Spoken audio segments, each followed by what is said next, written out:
रामचंद्र कह गए सिया से, सुनो सिया ऐसा कलयुग आएगा, बीजेपी से कौन सीएम बनेगा, सारे सूत्रों का सूत्र जो है वो धरा का धरा रह जाएगा, सब गलत हो जाएगा। देखिए ना, छत्तीसगढ़ में आदिवासी सीएम बनेगा तब जब रमन सिंह जैसा कद्दावर चेहरा किसी ने एक्सपेक्ट नहीं किया था। उसके बाद मध्य प्रदेश पहुंचे हम, शिवराज सिंह चौहान साहब लाडली बहना कर रहे थे और बहुत सारा वोट मिला, लेकिन उसके बावजूद वहां पर एक नया व्यक्ति आया, वो व्यक्ति जो पंक्ति में तीसरी कतार में खड़ा था जब अनाउंसमेंट हो रही थी, और जब उसका नाम के अनाउंसमेंट हुआ तो वो खुद हैरान थी कि अरे ये कैसे हो गया। और अब जब कहानी राजस्थान की थी और वहां वसुंधरा राजू जैसा कद्दावर शख्सियत व्यक्तित्व मौजूद था, तो उन्हीं के हाथों से जिस व्यक्ति के नाम के अनाउंसमेंट हुआ उसके बारे में मीडिया को भी ज्यादा पता नहीं था। पता लगा भाई नाम जो है भजन लाल शर्मा जी है।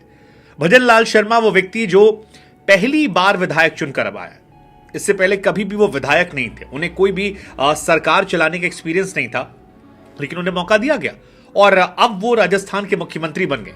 तो हमें लगा कि हम आपको उनके बारे में जानकारी दें, ये बताएं कि भाई अनप्रेडिक्टेबल बीजेपी के कौन है वो भजन लाल जो राजस्थान की कमान को संभालेंगे और मेक श्योर करेंगे कि 24 में बीजेपी के नैया पार हो। सो कहानी गुरु ये है कि भजन लाल जी जो हैं वो अमित शाह और संघ के बड़े करीबी हैं, और जो लोग अमित शाह और संघ को जानते हैं वो इनको जानते हैं। वो तमाम जर्नलिस्ट जो बीते कुछ सालों से लगातार न्यूज कवर कर रहे थे, जो राजस्थान के दौरों पर थे और अमित शाह के साथ मंच पर जाना चाहते थे, वो इनको जानते हैं, क्योंकि अमित शाह तक पहुंचने की चाबी जो है वो इनके थ्रू होकर गुजर रही थी और यही इनकी सबसे बड़ी ताकत खासियत वहां बनकर निकलकर सामने आई थी। तो ये इनकी कहानी है। सांगनेर से ये विधायक हैं, उस बारे में आपको बताएंगे, क्योंकि सेफ सीट से चुनाव लड़ाया गया था, उस वक्त भी काफी सवाल उठे थे कि भैया एक बाहरी आदमी को लगा दिया गया। लेकिन फिलहाल कहानी यह है कि राजस्थान की ये मुख्यमंत्री और इनके साथ 2 डिप्टी सीएम चुने गए, जिसमें एक नाम जो है वो दिया कुमारी जी का है जो कि राजघराने से आती हैं, और दूसरा नाम जो है वो प्रेमचंद बैरवा जी का है जो निकल कर आते हैं। भजन लाल के साथ एक दिलचस्प चीज ये है कि इनकी उम्र 56 साल है। तो बीजेपी के जो लोग हैं वो मौज काट रहे हैं, कह रहे बाबू 56 साल के, ये हमारे मोदी जी 56 साल के, 56 इंच के, वो जो थ्योरी आती है आजकल बीजेपी वाले कहीं भी जोड़ देते हैं। फिर भाजपा के तीनों प्रदेश अध्यक्षों के साथ ये प्रदेश महामंत्री रहे हैं।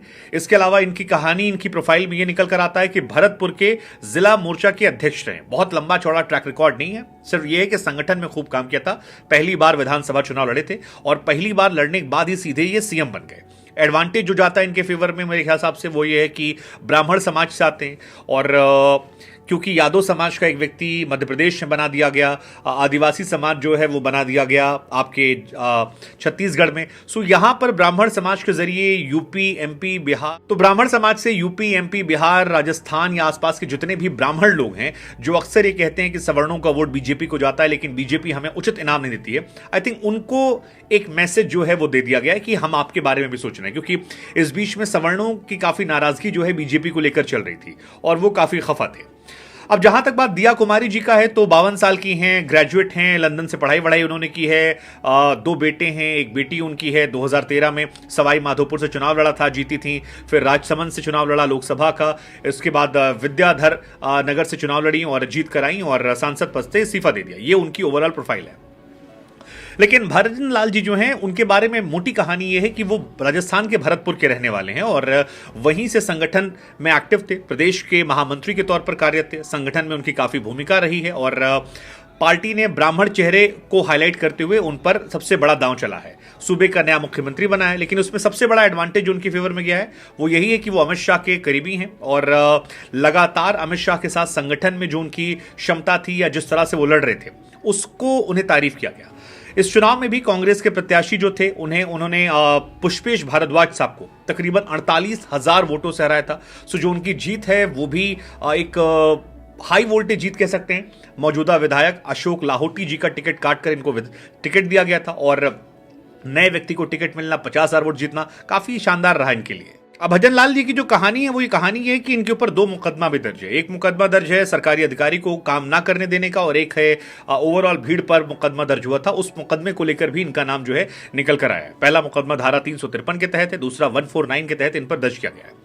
टोटल संपत्ति जो इनके पास है वो जो हलफनामे की संपत्ति है उसके हिसाब से 1.40 करोड़ यानी 1,40,00,000 रुपए इनके पास है, जिसमें इन्होंने दावा किया कि 1 लाख रुपए इनके पास कैश पड़ा हुआ है, 11 लाख रुपया बैंक में है, इंश्योरेंस है और एक मोटरसाइकिल है, एक छोटी सी गाड़ी है टाटा सफारी। मतलब कुल मिलाकर बहुत हाई प्रोफाइल व्यक्ति हलफनामे में तो नहीं है। बाकी कहानी क्या पता वो हम नहीं जानते हैं या उस पर हम दावा नहीं करेंगे, लेकिन जो सरकारी हलफनामा है उसके हिसाब से एक मध्यम वर्गीय परिवार से आने वाले व्यक्ति हैं जो ब्राह्मण हैं और इन पर आरोप कांग्रेस ने पूरे चुनाव में बाहरी होने का लगाया था, जो हमने आपको बताया भी, क्योंकि सिटिंग विधायक का टिकट कटा था, उसके बाद इनको टिकट दिया गया था। भरतपुर से आते हैं, जयपुर से टिकट मिला था। सो बहुत सारे इनको लेकर कंट्रोवर्सीज रही, लेकिन 48,000 वोटों से जीतना और ब्राह्मण समाज से आना, साथ में संघ के साथ अमित शाह से अच्छे संबंध होना, अंदन प्रबंधन को लेकर जो इनकी क्षमता रही है उसको एक्नॉलेज करना, इस वजह से इनको काफी फायदा हुआ और फिलहाल ये राजस्थान के नए मुख्यमंत्री के तौर पर चुने गए। हमारा सवाल आपसे कि आदिवासी, फिर ओबीसी और अब ब्राह्मण, आपको क्या लगता है कि बीजेपी ने 2024 के चुनावों के मद्देनजर ये तीनों जो पत्ते फेंके हैं ये सटीक बैठेंगे, फायदा होगा 24 में इनका?